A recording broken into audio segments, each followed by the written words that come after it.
Chapter 4 Sarıyer. The most beautiful present I had received for my circumcision was a big rocking horse, brought me by my Uncle Ahmed. Uncle Ahmed was my father's brother. He was big and jolly and very good looking. In his younger days, he had been the despair of my grandfather's life, but after his marriage to a young and wealthy girl, he had apparently settled down considerably. I loved him and his wife too, for they had no children and used to spoil me atrociously. The day after I arrived home from the Colonel's house, Uncle Ahmed and Aunt Aisha arrived in a horse-drawn cab laden with presents. They had come unexpectedly, but there was a great joy in welcoming them, with we children making most of the noise and refusing to be hushed. My uncle brought many stuffed animal toys for Mehmed and butter and cheese and eggs from his farm for my mother. Aunt Aisha was a lovely, shy person, most surprisingly blonde with large, dark eyes. I think she was a little frightened of my grandmother, for she hardly ever opened her mouth in her presence or expressed an opinion. I discovered later in life that she need not have been afraid, for my grandmother had a great liking for her and her money. Her greatest respect in life was for money. The day they arrived, the house was soon filled with noise. Our squeals of delight, coupled with the loud, hearty laughter of my uncle, and the orders screamed by my grandmother to the servants, the chattering voices of my mother and my aunt, all served to give a stimulus, a sort of artificial gaiety to the drowsy old house. My rocking horse was borne off to the playroom by my uncle, I following, slowly and painfully, for I was still unable to walk properly. Mehmed was lifted, chortling with joy, on the lovely horse, and I was bitterly jealous because I could not yet do the same. My uncle played with us for a long time and promised me that he would ask my father's permission to take me back with him to Sarıyer, which was the name of the place where he lived. I loved to stay at Sarıyer, for it was much bigger than our house and had vast gardens and an orchard and many greenhouses. There was a gardener there too, who, contrary to all accepted ideas, loved little boys. It was the custom for my family to spend 3 months of every year at Sarıyer. Usually, we went there during May, when the heat of Istanbul became unbearable. But this year my grandfather's death and my approaching circumcision had kept us in the city all through the interminable dust and heat and flies of summer. We had suffocated beneath mosquito nets and insufficient fresh air, for the windows had been fitted with fine netting in an effort to keep the insects away and the shutters tightly barred at night. Yet just the same, the mosquitoes found entry, filling the dark nights with their whining music, so that it was the middle of that fateful August of 1914 that eventually brought my parents to Sarıyer. Permission was readily given for me to return on the following day with my aunt and uncle, the remainder of the family to leave Istanbul as soon as my father's business activities permitted. I was very excited to be travelling without the restrictive eye of Inja or my grandmother. I helped Inja to pack clothes for me and lovingly stroked my rocking horse, for this was to come with me. Mehmed's lamentations of grief I ignored and could not be persuaded to leave the horse for my father to transport, being convinced that if I were to leave it after me, Mehmed would pull off all its lovely mane and no doubt do utter irreparable damage. Murat, my grandmother's coachman, drove us to Galata Bridge, where we were to board the boat which would take us down the Bosphor to Sarıyer. Murat was a grumpy, miserable old man who immediately made difficulties over my rocking horse. My uncle, however, eventually managed to persuade him that there was plenty of room for it in the phaeton. Murat, in darkest retaliation, prophesied that it would get damaged on the boat. Unlike my uncle's gardener, he had no love for small boys, and thought it beneath his dignity to drive us to Galata Bridge, where, he said, all the riffraff of Istanbul gathered. He liked best to be seen driving my mother and grandmother, both heavily veiled, around the quiet green squares of Beyazıt, one of the big houses, to pay for a brief morning call. Driving across the Galata Bridge behind the high-stepping, cream-coloured horses was an adventure in itself. In those days, there was even less traffic control in Istanbul than there is today. God knows there is little enough today. That morning, horse-drawn cabs, carts, porters carrying beds or other furniture on their shoulders, gypsies stepping out into the road beneath the very feet of the flying horses, peasants riding their mules. All were in danger of being knocked down or overturned, for Murat, with a fine disregard of human life, drove like the wind and was more autocratic than any sultan. Boarding the boat was fraught with difficulties, for I lost sight of my horse and in the resulting confusion wailed long and loudly and would not be pacified, despite my aunt's repeated assurances that she had distinctly seen Murat give the horse to my uncle. In the end, however, the horse was discovered to be safe and sound, seated all by itself, importantly, and looking over the rail of the boat with glassy eyes. Uncle Ahmed brought simit, a sort of crescent-shaped sesame-studded bread, and we fed the following crying seagulls. The journey took about 2 hours, and I was beginning to be bored with inactivity when the boat station of Sayir came in view. It was good to be on land again, to catch a glimpse of my uncle's greenhouses through the trees which enclosed the gardens from the curious eyes of the boats. Servants met us, taking our meagre baggage, and I swung happily along the dusty road, clinging to my uncle's strong hand and keeping a half-fearful lookout for snakes, which Sayir was notorious for. That night I slept in a little cool room overlooking the house garden, a wilderness of tangled briars and tobacco plants with their hot, hurting scent, and roses which were not considered good enough for the famous rose garden. Jasmine trailed through the windows, and it was very quiet. I missed the sound of the sea, for the Bosphor on the other side of the house, and could not be heard from my room. I missed also Inja's clever fingers to undo my buttons. My aunt had sent an old servant to look after me, and she fumbled over my clothes and over my bathing. Crowning insult, she omitted my evening glass of milk and closed the door after her when she had put me in bed. Inja always left my door ajar so that I could go to sleep to the sound of my parents' voices from downstairs and to the comforting clatter old Hajar made when she washed the dishes after the evening meal. I lay in my little bed, listening to all the unfamiliar sounds that assail one away from home. Furniture seemed to creak extra loudly and shift itself, and the shadows in the corners were alive with fearsome things. Fidele and Jolie, the house dogs, patted restlessly up and down the path under my window, sometimes brushing through the shrubs, sometimes stopping to bark ferociously, some unaccustomed noise perhaps, or merely because they were bored. When they barked, Hassan the gardener, or Tarise, the Greek cook, would hush them to cease their noise. Once a big black cat climbed on the branches of a tree opposite my window. My heart leaped in terror, for it seemed so large, so still and evil in the dusky light.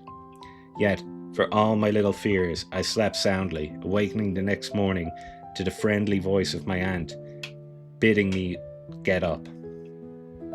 We had breakfast in the garden, my uncle fresh from a dip in the Bosphor. Afterwards, I played with my aunt and the dogs, big, lovable Dalmatians, who gamboled on the smooth lawns, chased the innumerable kitchen cats, and licked most of the gleaming paint off my horse. When I had been there a few days, one morning my uncle announced that he was going to his farm in the hills and proposed to take me with him. My aunt was bade prepare snacks for the journey, for the farm was 2.5 hours' drive from Sayir.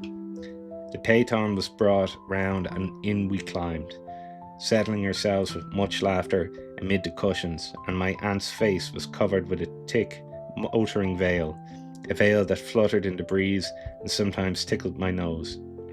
When we arrived at the farm, dogs leaped out to greet my uncle hysterically. They seemed very big and fierce to me, and I clung tightly to Uncle Ahmed's coattails. The dogs wore great iron collars around their necks, and because wolves always first attack an animal by the throat, these collars were heavily spiked for protection. We lunched in the farmhouse, in a low dining room that had a big open fireplace, large enough to roast an ox, and an uneven stone floor.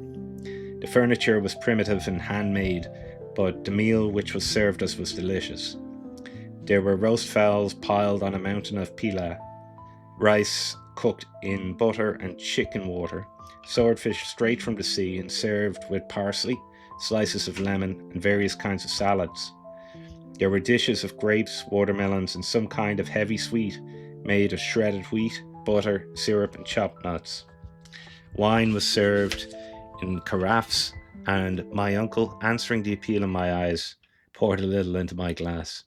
After the meal, Turkish coffee was served under the lime trees, and my elders, seemingly drowsy, lying back in their chaise lounge, their eyes half shut against the glare of the sun on the grass. I wandered away to explore. I went into the empty stables that smelled of horses and leather. I discovered 7 or 8 puppies playing in the straw. They were so soft and fluffy that I could not resist taking one of them into my arms to pet. The rest played about my feet, trying to climb up my legs. Suddenly, 2 large dogs sprang in. I dropped the puppy to run, but the dogs were on me in a trice, and I thought they intended to eat me. I began to scream, and a farm labourer came running. I heard my uncle's voice in the distance. My legs threatened to collapse, and ignominiously I wet my trousers. The farm labourer told me in his difficult peasant Turkish not to be afraid. The dogs were the father and mother of the puppies and only wanted to play with me. I mistrusted, however, their idea of play. The peasant tried to press bread into my trembling fingers with which to feed the dogs, but before I could take it, the dogs voraciously snatched it from him. The puppies, scenting sport to be had, got joyously under my feet and succeeded in knocking me down into the straw. So there I lay, struggling with the dogs and puppies crawling over me, and I screamed like one possessed.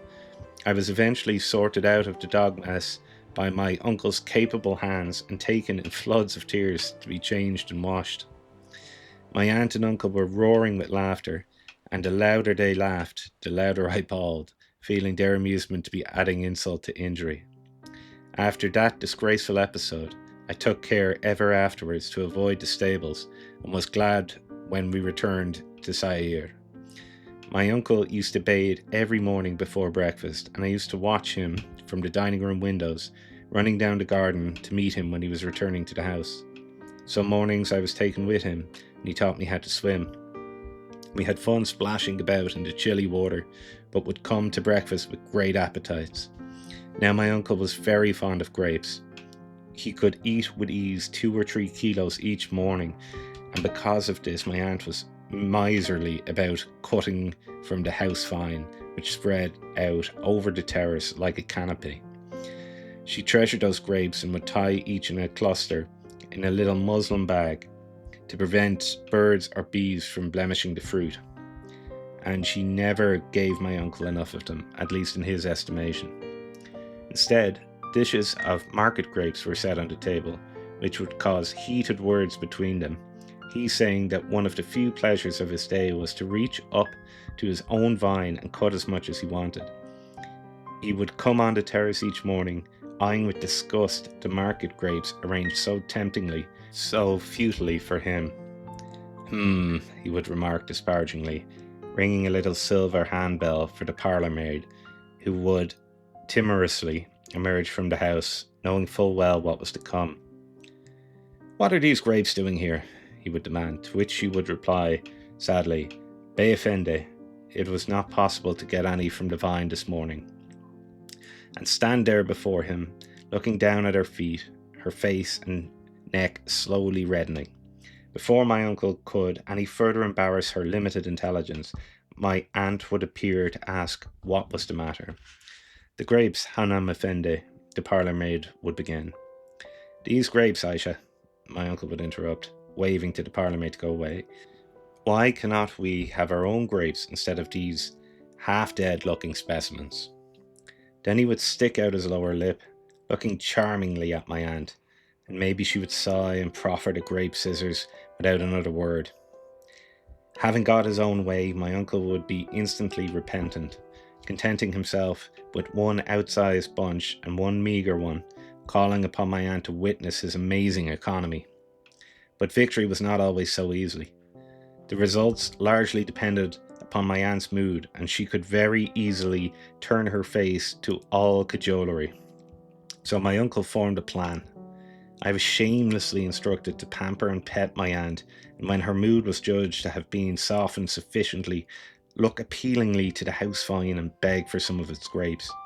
This I did, and my aunt responded in the way my uncle had prophesied, but I sometimes wonder how much she guessed of his villainy, for he would come to the table buoyantly, his face wreathed in smiles, at the sight of his favourite grapes, and my aunt would now and then look thoughtfully at him, and then turn towards me as if wondering how far she was being made a fool of between us. I used to spend most of my days in the gardens, my aunt sitting sewing under a magnolia tree and keeping an alert eye on my activities. I loved the magnolia trees, with their shining green leaves, the thick creamy texture of their flowers, and sometimes I would pluck one, giving it to my aunt, who would place it behind one ear, looking suddenly exotic and strange. There was a pool in the middle of the grounds, and I would peer into it for hours, watching the lazy goldfish, with Fede and Jolie panting beside me. They had adopted me as their own property, following me everywhere and howling dismally if I left them to look for Hassan. They were forbidden the rose garden and the kitchen garden, but lived in the hope that one day an unsuspecting human would leave one of the wall doors open for them to slip through. Hassan would let me pick up the overripe apples that had fallen to the ground, and on rare occasions he would give me peaches to eat, warm from the day-long sun on the southern walls. Once I let the dogs come with me, and it was the only time I saw Hassan really angry, as opposed to his not infrequent grumblings. He huskily hunted the two dogs off the carrots and onions, beat them from the raspberry canes, and swore luridly when they trampled his strawberry beds. I took to my heels and ran, Fidelia and Jolie flying after me, having had enough of sport, and Hassan's curses filling the air with vengeance. My uncle had a rowing boat, and in the cool of the evenings he used to take me fishing. I used to look down in the Bosphore into the clear blue waters and watch for fish, my uncle amused by my exclamations of delight. He used the line, and we sometimes hooked mackerel or small tuna, and great would be my excitement to see them flapping and gasping on the floor of the boat.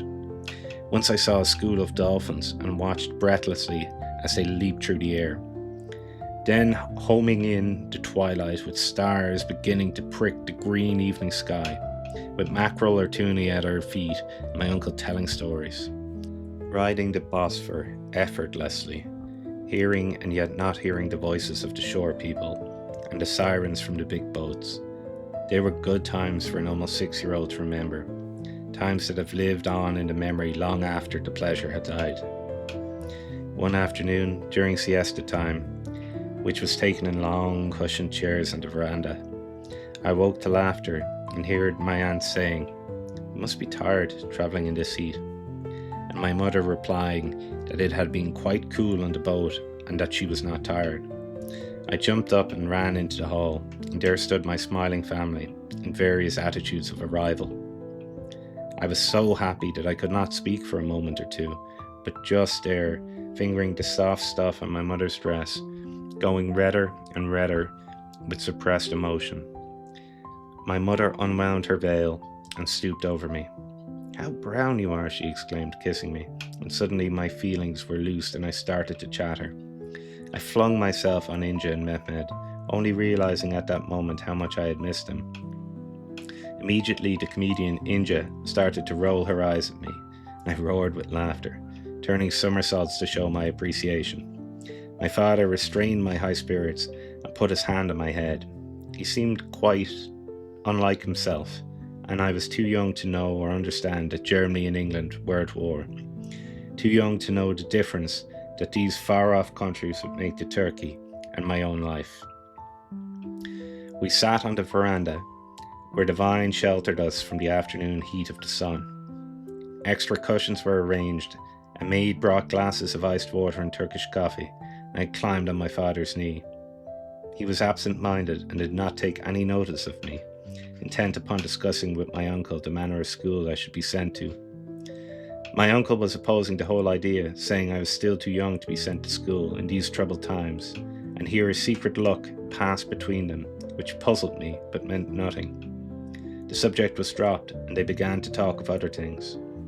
I was too young to follow their meaning, but in the years my mother pieced together most of it for me.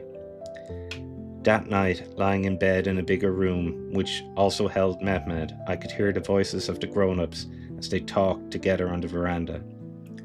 There seemed to be a difference in their voices, an argumentative note not usually discernible. There was less laughter, more urgency, which was odd when the ladies were present. I crept from my bed and leaned out through the open window. I looked down on the thick mat of vine leaves, which looked pale green in places, where the light of the lamp shone through. It was very still, and I could hear every word of the conversation. My father appeared to be attempting to persuade my grandmother to sell her house. He said there was war in Europe and that no one knew the day our country would be in it too. He said anything might happen, and that, in view of the poor way of his business lately, we ought to cut down on expenses. Nonsense, came my grandmother's voice crisply. Why should a war in Europe make any difference in our lives? All my children were born in that house, Husnu, and 2 of yours. I came to it when I was only 13, and I would rather die than leave it now. Here my uncle interposed. Husnu is right. That house is too big for you now. It has been too big for years, and when our father was alive, it was not his business to interfere. I should hope not indeed, said my grandmother, but her voice did not sound so harsh. Perhaps this was an old argument. We have enough money, she went on, and Husnu has your father's business. I have told you I am selling it, came my father's voice, sharp with finality. There was a silence, and I shivered in my tin nightshirt, although the night was so warm. I felt the tension in the air. I could not have explained my feelings or defined it in any way, but it is a fact that I was aware of a strangeness, an alien influence hanging over my family. Years later, I began to record family events in diary form. My mother most faithfully reconstructed that night at Sarayir, the night when a small, inquisitive boy first discovered the cold breath of insecurity. My mother was the first to break the little silence. Selling the business, she said, bewilderment in her voice, as though powerless to understand what strange force was driving my father. It is necessary to sell it, if we are to survive at all. When my father died, I had hopes of reviving the business on a large scale. As you all know very well, events were against me. Oh, it is impossible to explain all these things to you and make you understand. There are so many difficulties: labor, export, bad representation abroad. Now the war in Europe writes fini to all my hopes of markets there. Turkey comes in, and in my opinion she will. I shall have to go. Ahmed will go, and who will look after things here? It is better to get rid of it now, and if one day I come back, well, with our name it is easy to build the business again. Again, there was that frightening silence, a grim, uneasy sort of silence that paralysed me. These conversations were the first hint of the changes that were to come. I was tearful standing there, insecure, and wishing passionately for life to stay as it was now. No, not as it was now, but as it had been yesterday when I had gone fishing with my uncle, helping pull in the mackerel mid-road home singing under an evening sky. This time it was my grandmother who broke the silence, obstinate, wayward, still indomitable. Because you may be called to the war, Husnu, she said, and I must say the possibility seems remote to me, although no doubt you think me a stupid old woman. It still seems drastic to sell your business. Your father and your grandfather built that business, and surely this war, which you talk about, cannot interfere with the selling of our carpets to Persia and Europe. There must still be people left in the world who appreciate beauty. She was answered by a shout of laughter from my father, strange laughter that sent little shivers down the spine. He said, "Mother, I kiss your hand and have a great respect for you. I know you will forgive me if I say you are talking nonsense. When Turkey is in this war, nobody will care about our carpets or the business my grandfather built so diligently." "Very well then, Husnu," declared my grandmother, unexpectedly capitulating. "I do not understand why this war can make so much difference, but you are a man, and know these things better than I. So sell your business if you wish, but leave me my home if you please." My father sighed heavily. That sounded ghostly and distinct through the vine. Perhaps his eyes appealed to my uncle, for presently I heard the deep voice of Uncle Ahmed saying, "Husnu is right, mother. You must let him sell that barn of a house and find a smaller one, and you must get in supplies of food.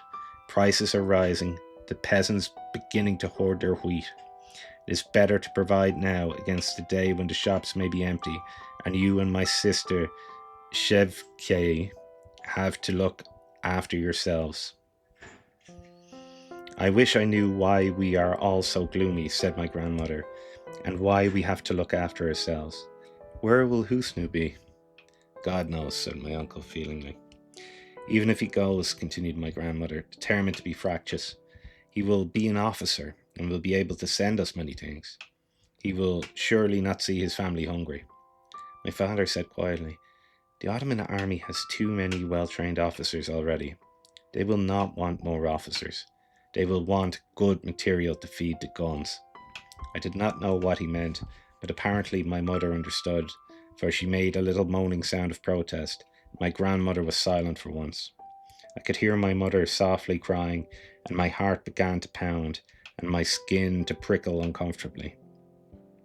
What had happened to my mother and my jolly father? What was all this queer new talk of war, and what was war? I was wide awake and suddenly sleepless.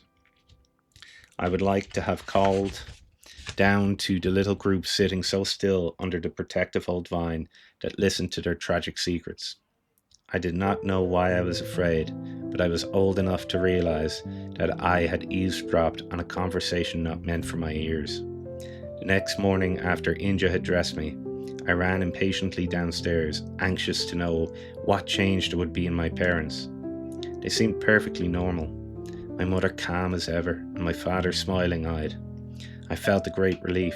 Perhaps the night and the darkness had played tricks with my imagination, and I had never heard their conversation at all. My uncle greeted us merrily, and cut great clusters of grapes from the precious vine, with a fine disregard for economy. All that day, I seemed to remember my father sat idly in the gardens, sometimes throwing sticks for the dogs or playing with us children. He asked me if I would like to go to school, and when I enthusiastically replied in the affirmative, he said he would make arrangements when we returned to Istanbul. I timidly asked him if we were going to leave our house, and he looked startled for a moment, and I thought he would ask me where I had learned this, but he did not, only sighing a little, saying that perhaps we'd have to leave. Before going to bed that evening, I sat playing alone on the corner of the veranda. My father and my uncle sat sipping wine and talking quietly together. I listened idly to what they were saying and heard the strange new word war repeated over and over again. The word appeared to dominate all thought lately and cropped up with unfailing regularity whenever the men were alone together. My father was saying the German officers are not training the Turkish army for the sake of their black eyes. But my uncle was inclined to disagree. If we go into this new war, we are finished as a nation. Already we have lost our empire and have just come out of the Balkan War, defeated and belittled. Surely Enver's conceit is not so great that he will see his country in ruins. When a man is trying to create history about his name, there is little he will not do, and the Sultan is powerless, which is perhaps just as well, since there is little to choose between the two of them. "What treasonable talk is this?" inquired my grandmother's voice sternly, and I looked up at her, as much surprised by her silent approach as the two men. "Treason is a word that has very little meaning these days," replied my father, and his eyes caught mine, for I was watching him intently. "Where is Inja?" he demanded. "Why is this child sitting here with us at this time of night?"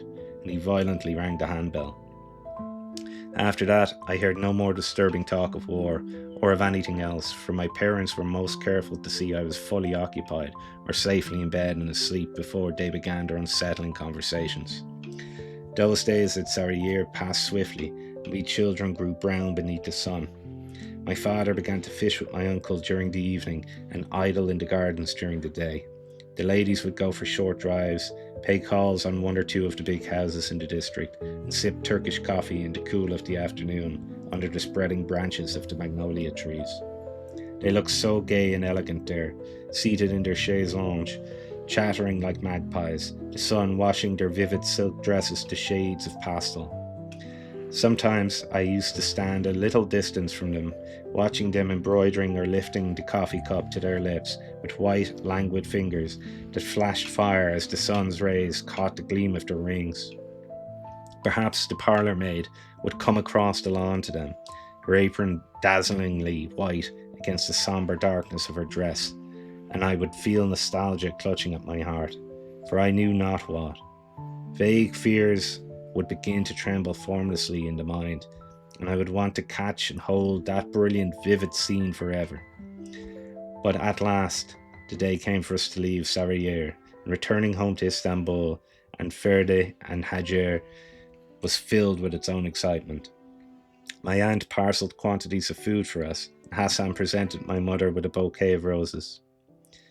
As the boat passed the bottom of the garden, we waved gaily to my uncle and aunt and all the servants who had gathered there with them. And none of us knew that we were saying goodbye to a life that had gone from the world forever. My aunt waved her scrap of pink handkerchief, and I did not know that in after years, whenever I saw such a pink wisp of cambric, it was to bring that day before my eyes again. I did not know of the long years of poverty ahead, or that one day this happy boy, would eat the grass because he was hungry.